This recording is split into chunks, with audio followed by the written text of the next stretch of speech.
You say to someone, why are you feeling this way? What's wrong with you today? And they say, I am this way because of that person, because of that circumstance. What they're really saying is that person or circumstance is actually controlling my feelings and controlling my thoughts. Well, anything that's controlling my feelings and my thoughts, I'm victim to, right? So it makes sense then that when things are good, you feel good, and when things are bad, you feel bad, right? So when you start changing the way you think and feel, and it starts producing outcomes in your life, you're going to believe you're the creator of your life and less of the victim of your life. And the hardest part about all of this is just making the time to do it. If you're not even peaceful, there is nothing in your life that you can do in a worthwhile way. To be peaceful essentially means this, that you're not messing your mind. To be peaceful means that your system is at ease. You know how to conduct your mind, you know how to conduct your emotions, your body and your energies. You are peaceful.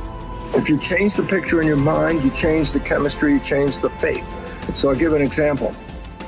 If I have a picture of love in my mind, the brain releases complementary chemistry, dopamine, pleasure, oxytocin, bond with your loved one, growth hormone, which does exactly what it says. It enhances your growth, and that's why when people fall in love, the chemistry of the brain going into the blood, the culture medium, enhances vitality. People glow when they fall in love. People are healthy when they fall in love. That's just not an accident, it's the chemistry of your culture medium.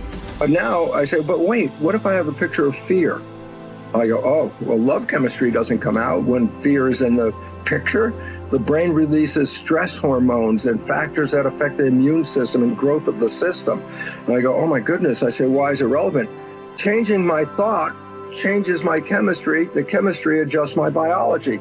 So if I can control my thoughts, I can control the chemistry, and therefore I control the biology. So all possibilities already exist. You don't have to create the possibility. In fact, all you have to do is become aware that it exists. The moment you do that, you're changing the thought and you're producing a different frequency. Now, if the person is astute enough to feel the frequency of the thought in the quantum and not wait for the experience to happen, but the thought of abundance would produce the feeling of abundance. Tell guilt, shame, the past, I've changed my mind. I'm not living condemned. Listening to the accusing voices, I'm forgiven, I'm redeemed, restored, my future is bright. Tell lack, struggle, not having enough, I've changed my mind. That is not my destiny. I will lend and not borrow. What I touch will prosper and succeed. Abundance, overflow, increase is coming my way. Train your mind. Train your mind not to focus on the problem and make it bigger, but focus on the solution to solve it. Stay positive, stay focused, and most importantly, stay strong. The way we've been using our thoughts are not necessarily productive. As a matter of fact, sometimes our investments of our thoughts are actually counterproductive because our thoughts create a reality that we then have to overcome. So basically it says that we must start to become aware of our thoughts. And why is this important? Because thoughts represent units of energy. Every time you have a thought, you use energy. Why this becomes relevant is, if I give you a checkbook for your bank account, you don't go down the street and just write checks to people like, oh, hey, you're a nice looking guy. Here's 10 bucks for you. And, oh, here, little girl, go out and buy yourself a little car. Here's $1,000 for you. And you don't give away your money. Why? Because giving away your money is giving away your life. So basically, you become very frugal when you have a checkbook in your hand. Now, what I'm trying to tell you is this. You have an energy budget in your body. The energy is what keeps you alive. When you start using energy and writing checks where you get no return from your energy, then it's exactly the same as writing checks out of your bank checkbook and giving away your cash. So why this becomes important is the biology of belief reveals how our thoughts create our reality. And if you start investing in thoughts that are counterproductive, thoughts like fear, or what am I going to do, and how am I going to escape this problem, or how's this going to go wrong, and all these other kinds of thoughts that are negative kinds of thoughts, then realize this. You are actually not just using your energy for having these thoughts, But these thoughts are also what come into your reality.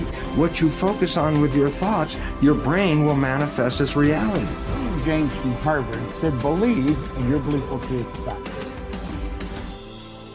All things are possible if you believe. Well, you know, I studied for a long time. I started to study this book, Think and Grow Rich. And he talks about belief in here. He says, you're not ready for what you want until you believe you can get it.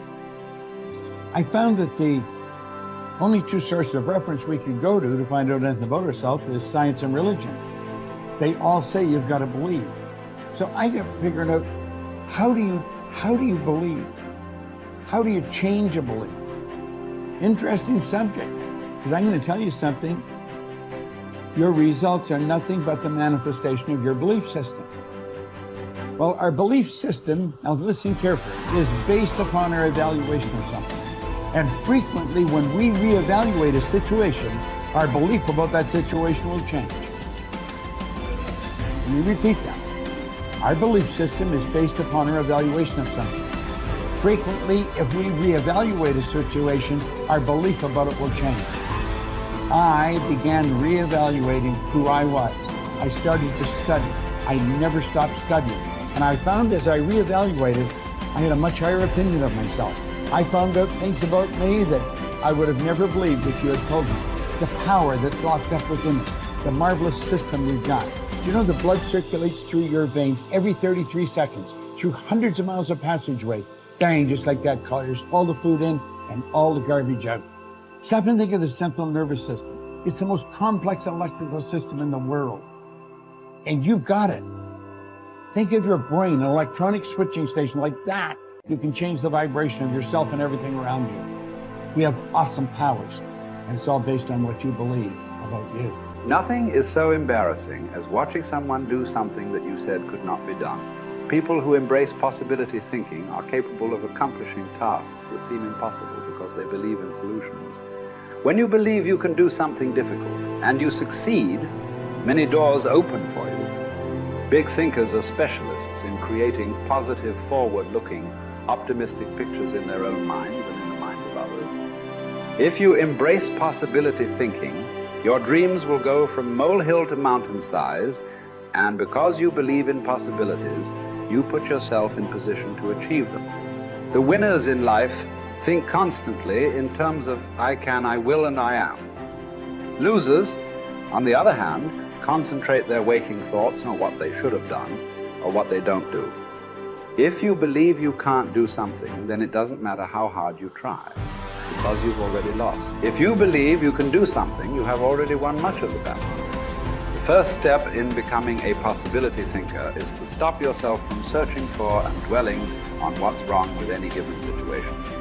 Sports psychologist Bob Rotella recounts, I tell people, if you don't want to get into positive thinking, that's okay. Just eliminate all the negative thoughts from your mind.